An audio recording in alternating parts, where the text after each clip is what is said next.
Welcome to Living Fullness, a podcast where you're invited to walk with two unusual friends through the ups and downs of the art of friendship. My name is Stina Constantine. My name is Father Sean Burns, and together we explore what it takes to grow real, satisfying friendships, the joys and challenges we face along the way, and of course, becoming a good friend ourselves. We hope by sharing our learning and experiences, this podcast will serve you in living your life to the full.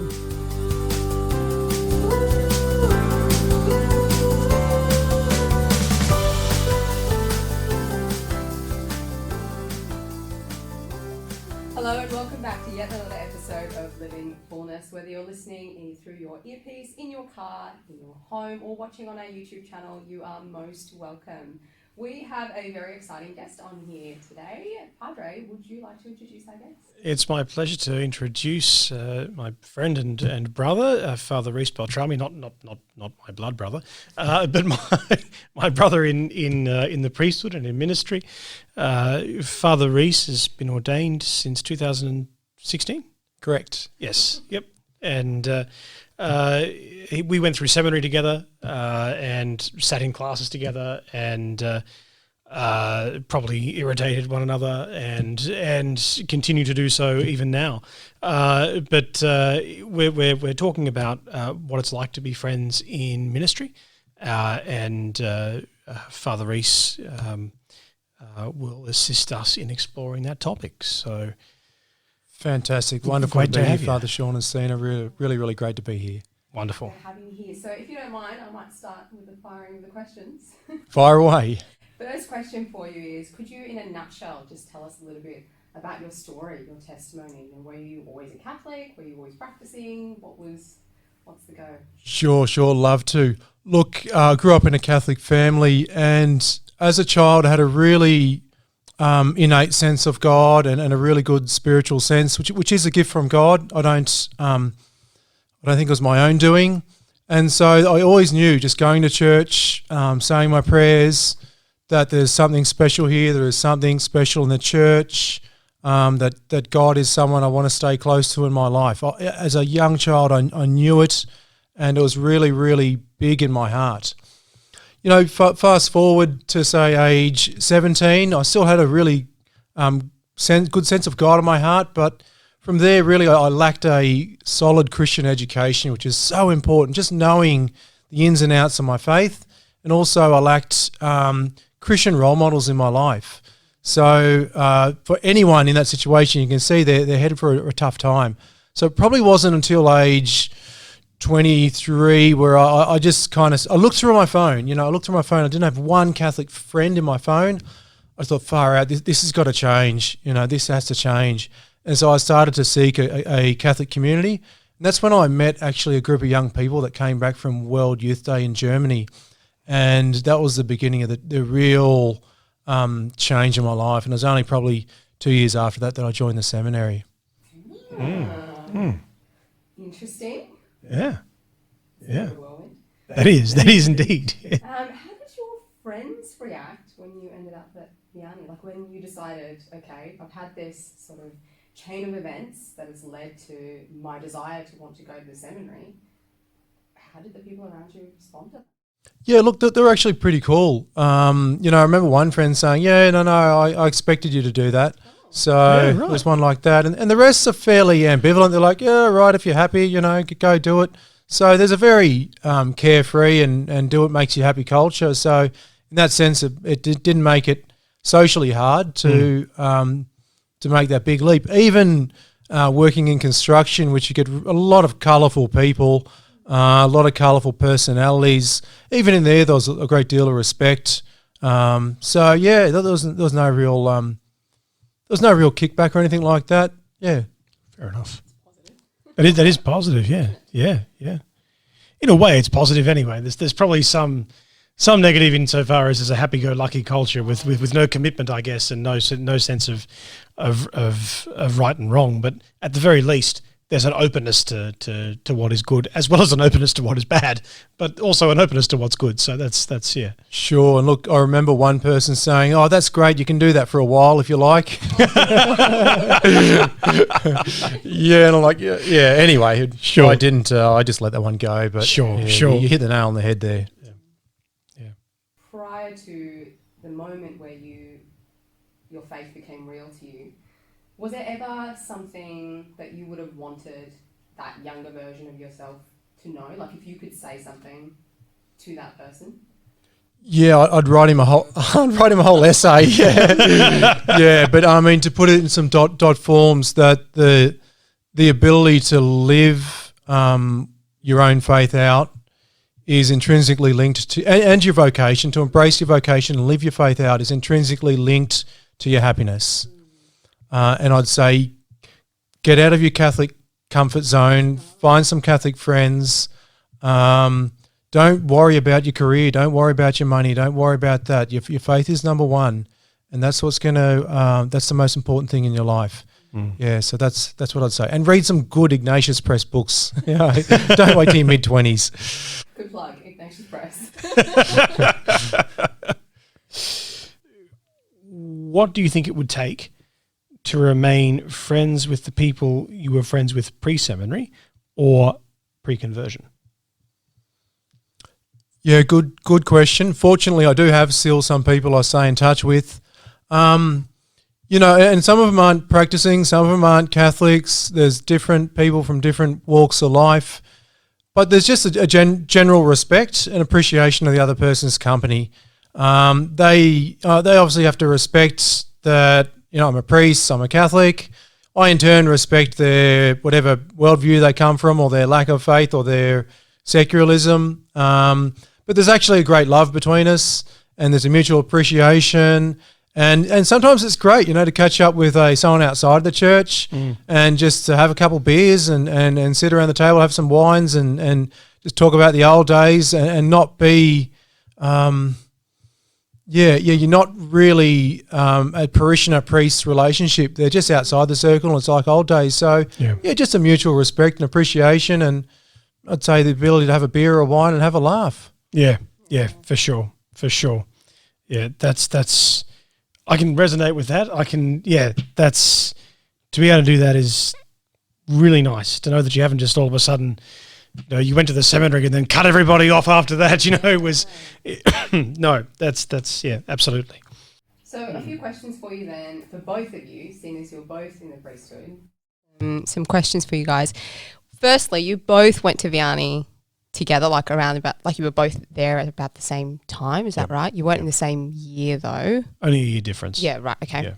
So were you two friends? Because you're obviously friends now, I'm assuming. As soon as we're talking about friends. Agreed?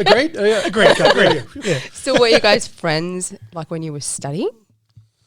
Yeah, maybe I'll start. Father Sean's 5 years younger than me, and he's a year older than me in the seminary. That's confusing. He was in my younger brother's year at school. Right. So I'm who's this guy 5 years younger than me? So intrinsically, I had a bit of a chip on my shoulder, and just being in different year groups, we didn't really strongly connect. Mm-hmm. We're supposed to have different hobbies and the like. We hung around the same group. We had fun with in the same group and all that. But I wouldn't say we're great friends or strong friends really at any stage in seminary life. That's just being honest. Yeah. We were living across the hallway with each other. We were too. Actually, I remember one day I'm like, Burns, if I start falling asleep, start prodding me. and I did. I did start falling asleep. We had 8 lectures a day. It was insane. Ooh. So that was a good friendly thing you did to try and wake me up. No worries.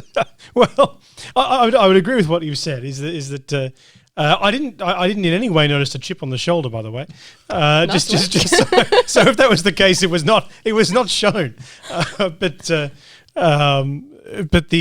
I certainly sort of did feel the same way, particularly in the difference of age. I'd come straight from university. And really the only job that I'd held down was a job at Blockbuster Video, which is hardly a career. And so where at Blockbuster now? I think there's one store still open in LA somewhere.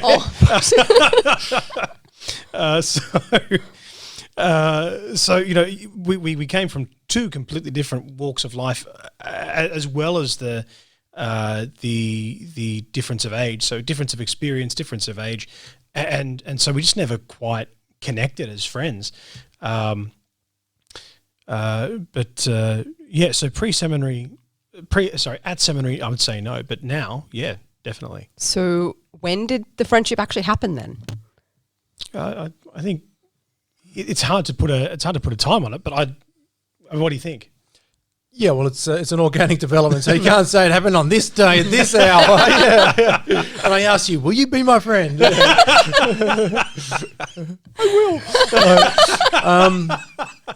What had happened over time, and probably maybe give me a couple years out of seminary, and we just started to kind of collaborate a little bit more, come to share our own ups and downs of and our hopes and aspirations in the ministry and in the church, and in that mutual conversation, that mutual goal for wanting to do good in the world, to follow our vocations. I think the friendship, genuinely started and slowly started to take off, and a real deep mutual respect. And I know I'm so thankful that I have someone like Father Sean in my life. And I don't, it's really means something to me, and I really thank God for him. Yeah, that's certainly echoed on my part as well. Is that it's the ministry has brought us together as friends and brothers in arms, and that's that friendship has been certainly invaluable for me, particularly in terms of growing in my relationship with God and being accountable to the standard that we strive for as priests. That's been. It might be worthwhile saying that we've done 1.5 Exodus journeys together. Yeah, this is so true. We're in our second half. We're doing our second night. So that's a lot. If Yeah. we're going to contact every day, and we did the Rise 30 challenge as well. We did too. With the men's group. Yeah. So, Yeah. in a couple of months' time, that's going to be like 210 days of challenge accountability. So, Yeah. And yet we live. yeah, and we still like each other. So it's either going to drive you apart or actually have it. It's given us a deep mutual respect. Exactly. And that's really been a great blessing. Yeah, absolutely. Wow, that's really beautiful. That's really beautiful. What about, given that you are both priests, are there any challenges of being friends with priests? We're all so different. I mean, just Father Sean and I, we've gotten to really appreciate each other and like each other.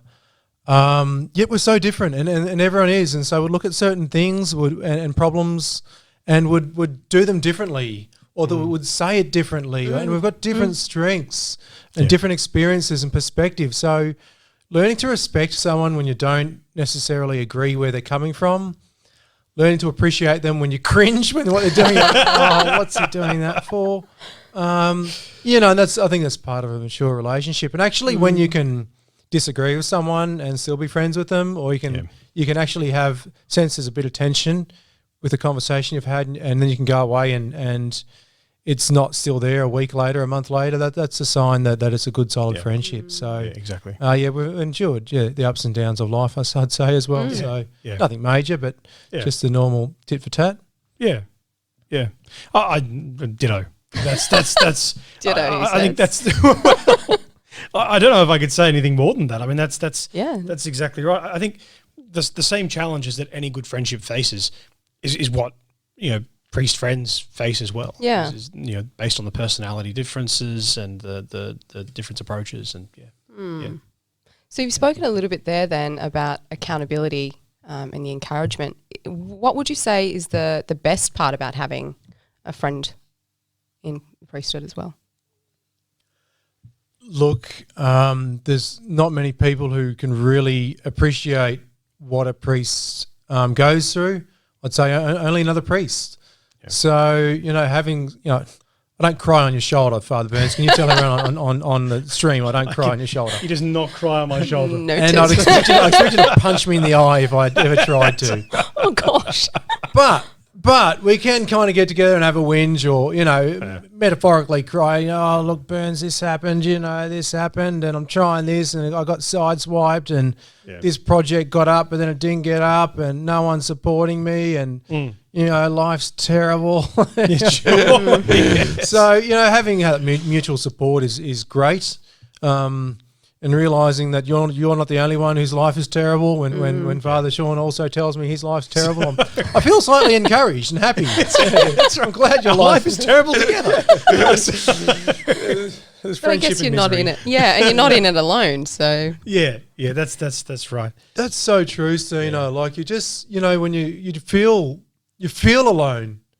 So often when you're struggling and you're trying, especially when you're in ministry and doing things for God, you speak to anyone, a priest, a lay person. I was speaking to someone in the States, and he goes, Father, this is hard work and it's so unrewarding. And I'm like thinking, dude, you're talking to a priest, So anyone in ministry finds it tough going, just with how difficult things are at the moment in the world, in the culture, and just locally in our own lives. So it's really great to have a mutual friend and someone who understands the ups and downs. Yeah, absolutely. That's to have that person that you can turn to and say, so this has been my day, or this is what's happened, and it to know that they understand, because the odds are that at some point they've had the exact same issue or failure or problem or whatever it might be. So that's I mean, and also on the flip side of that is that when something goes really, really well, when there's a joy that's been had, to be able to share the joys of ministry and to be able to say this happened and this went really well, and to have a friend in ministry rejoice in the work that's been accomplished by God through your ministry that's really awesome. Yeah. And you know what, even when things aren't going well, to have another priest minister to you in whatever way it is, it might just be a bit of encouragement, a few words of hope, just a reminder of that, God's love is ever there, and that he doesn't revoke his promises. And so just having someone else minister to you is a really powerful thing. And you actually, I know I've really, really grown to appreciate your pastoral ministry, and I'm like, wow, I didn't know Father Sean was so pastoral.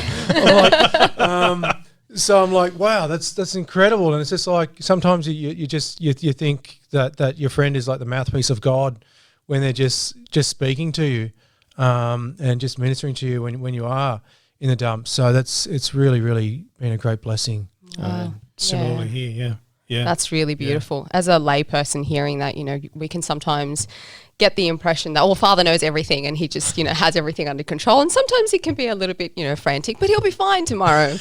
We forget that actually you also need each other to speak into each other's lives as well. So that's really beautiful.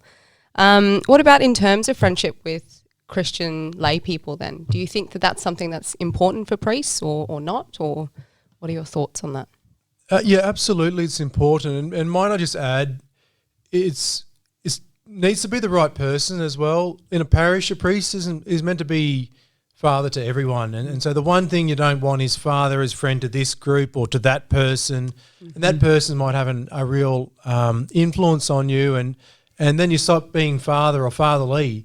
You might be starting to be a tool for someone else. So, sometimes it's good to have a friendship outside of that parish or outside of your parish needs. It might not be possible, but definitely, yeah. And especially there's not like thousands of priests in close proximity where you can be friends with. Maybe in a big city like Melbourne or Sydney, those guys get together. There's 10 or 20 of them. They all went to a seminary together. Yeah.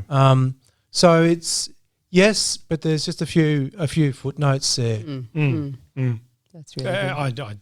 I'd echo that. Yeah. Yes, absolutely, but it's in the context of parish ministry, I'd say that those cautions need to be put in place, and even we discussed earlier on in the podcast that you and I don't have really a pastoral relationship, and I think that's there's a certain level of wisdom in that. Obviously, there are certain circumstances in which that might get shifted, like in say COVID or something. That's like right. That, right? Yeah. But beyond that, it's we we tend not to. I think that's a helpful thing to bear in mind. Yeah, no, really good points. Yep. Shifting gears a tad, could you describe for us what your personal relationship with Christ looks like? Sure. Look, to put it in one word, I feel so grateful. I feel so grateful. Just for everything which, that obviously Christ has given us redemption, the way to the Father. And I wake up energized. I wake up just enthusiastic about life. And I'm just so grateful for all the gifts that have been bestowed upon me. And that just drives me. It drives me in a real positive direction. So it's just a real gratefulness that Christ is so many things to me. My saviour, leader, guide. He's my brother. From the book of Hebrews, we see Christ as our brother. And so he's my teacher, Lord and Master, Saviour. So there's just, there's just so much, but I'm just so grateful. That's awesome. That's beautiful. That is That's awesome. absolutely beautiful. Yeah. I love it. Yeah. What about a game changer in your relationship with Christ? Perhaps something in more recent times. Oh, good one. Yeah, and you know what, Stina, it only just occurred to me the other day after 38 years of living is, I have a tendency to really, I'm a problem solver, I think. I see a problem, I want to develop a strategy, I'm going to pray hard about it, fast about it, do whatever, I'm going to conquer it and beat it. Yep. And there's a lot of things happening, in everyone's day to day. And so when something comes across my desk or an email or a conversation, I can really mull over it. And sometimes it might not be a good thing. And just recently I said, just hit me with what are you doing? And I have a bit of a process. If it's urgent, so if my leg's cut and I'm losing like a litre of blood a minute, that's something urgent. Okay, but if it's not urgent, all I want to do is just offer it up and say, Lord, this is important. It's not urgent. I'm going to shelf it and come back to it in 2 days' time. I'm going to just help me shelf this thing. It doesn't need to be dealt with now. If you can just take care of it or just put it on pause and we can come back in a couple of days' time and talk about it. And that's been a real game changer for me. Saved a lot of worry and stress and really encouraged me just to put it at the feet of the cross, whatever that issue is, and not on my own shoulders. What an awesome approach. Beautiful. That's Beautiful. an awesome approach. Yeah. And would you say that's the lesson that you've walked away with from that experience? Yeah, absolutely. Yeah. Don't shoulder it yourself. Just put it at the foot of the cross and just chill for a couple of days. And you know what? 9 times out of 10, I don't even need to come back to it. I'm like, no, that's not even a problem. That's old news. And so it's just really helped keep my peace, which that's the peace which the risen Christ promised each one of us to have. So just to remain and abide in that peace. So I can I can share that with others. Nice. Absolutely. Nice. Beautiful. I love this. That's pretty awesome, isn't it? I'm loving this. What is God calling you into at this time? I love that. That's great. You know what? And it only just occurred to me just a couple of days ago as well, just with everything, and I've mentioned it before, everything happening in the world, in Australia, in our own towns, in our own parishes, in our own lives. Life's hectic, and it's not only hectic, but there's a lot of stuff going on, and it's in some ways it's traumatic, and there's just so much going on. And I just the other day had this sense that our Lord was calling me just to be the rock, not the rock of the world, but just be the rock in the parish that I'm in. Be that stable, prayerful, peaceful, joyful, available influence, and just by being the rock, just by doing the little things, answering the doors, the phones, just in the being available for the confession times and the masses, and just being the rock there for people. Because I think just in a world of turmoil and change, just had this sense, the Lord saying, just stay put. People need the rock in their lives. Christ is a cornerstone, and we're built on that cornerstone. To give it a more theological lens, I'm not saying I'm the I'm the rock of the world, or I'm like the rock, like is it Vin Diesel, or is it Pope Reece the First or something? Or we don't know. That'll be an interesting church. So I just got that sense. You really, the ship is shaky. The world's traumatic. Just be that here in Wagga, here in the here and now. Try and be that stable, steady influence. Nice. Guided by the grace of God. Yeah, Beautiful. That's awesome. That's beautiful. Awesome. That's absolutely beautiful. It is. And I mean, when you say things like, opening the door and doing those little things, that they can sound like the little things, but when you get those things right and you do them well, the difference that makes to the people around you and to yourself, the peace that brings you, but the difference that makes to the people around you. And as a father, for the rest of the family, the difference that makes to your parishioners, that will be felt. So that's huge. That's huge. Yeah. Yeah. Yeah. Awesome. Well, All right. thank you for being on the podcast with us today, Father. Stina, Father Sean, I'm so overjoyed to do it. I feel we've covered some great topics, and it's been such a joyful experience. Good. Doing Wonderful. it. So Wonderful. Consider me, if you ever want to call me back, consider me just Right. tap on the shoulder. We shall take you I'll up be on there. that. Yeah. Good. All right. Well, before we finish, we thought we might throw a few ad hoc questions your way. Ooh, okay. This is a little bit of a just answer the first thing that comes to mind type of thing. So if you're ready, I'll go with the first one. I'm ready. Coffee or tea? Tea. Summer or winter? Summer. Introvert or extrovert? Introvert. Easy. Movies or books? Books. Favorite movie or book? Favorite book? Too many. Or sacred scripture. Oh, Okay, I'll take it. a skill you're working on at the moment? Piano. Oh, interesting. What is your favorite recreational activity or hobby? Bike riding. Good Mountain one. bike riding. Yeah. Nice. Love it. Good one. One day, your life story becomes a written biography. What would be the title of that? That's got me stumped. Yeah. Yeah. And that's going to be the title.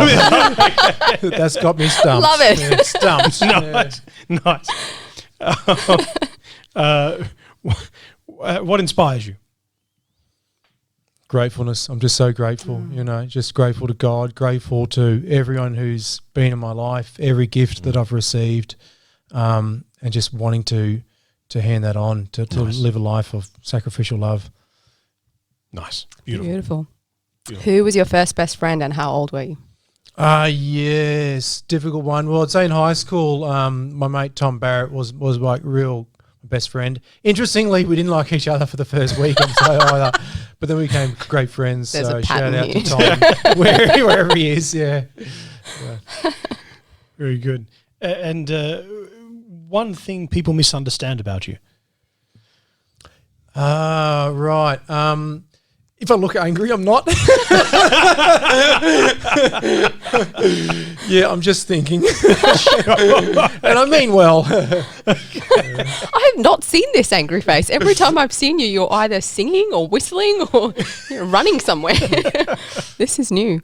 And one last question. What's the one question you wish we'd asked you today? I can't answer that. I don't know. Yeah. Okay, Yeah. all right. We'll take that as we did a good job of asking questions. We hope. Yeah. We hope. Well, again, thank you for being on here Thank you with very us, and much. thank you for giving up your time. And Yeah. that's very much appreciated. Love it. Thanks, Father Sean and Stina, and God bless you, and wish you all the best in your Thank ministries, and especially this in your podcasting. Thank you very Good on you. much. God bless. And we hope that you guys who've been watching on our YouTube channel or listening have also enjoyed having Father Beltrame here with us today. If you want to ask us any questions, or if there's a question you wish we had have asked Father, let us know. Jump over to our Instagram page, Living Fullness, or click on our Facebook group, also Living Fullness, through the Virtue Ministry page. Or if you know us, come and talk to us in person. We'd love to speak to you. Until next time, know of our love and prayers. God bless.